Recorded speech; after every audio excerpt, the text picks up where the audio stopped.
সম্মানিত উপস্থিতি, বিপদ আপদ বালা মুসিবত এই সমস্ত কিছু থেকে উদ্ধার করার মালিক কে?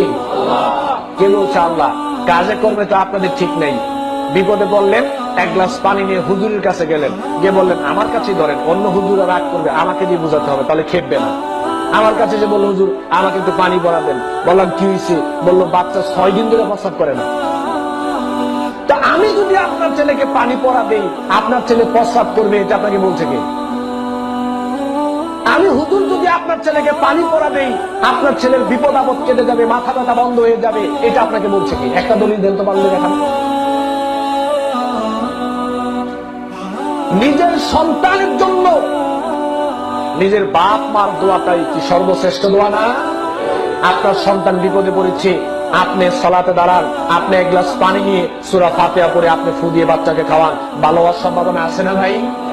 কিন্তু আমি পানি পড়া দিলে ভালো হবে, এটা আপনাকে বললো কে? আজকে কিছু গোবর পাস করে পরে যাব, আপনাকে আমি পানি পড়া দিই।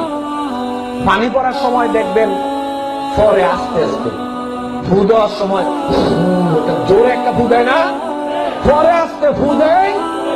যেটা আস্তে পড়ে এইটা যদি জোরে পড়ে আর আপনি যদি শুনতে পারেন, তা আপনি হুজুরকে বলেন দুনিয়া এটা তো আমিই পারি, আমার দাবরে আমি খুঁজি, আমি লাগতো না।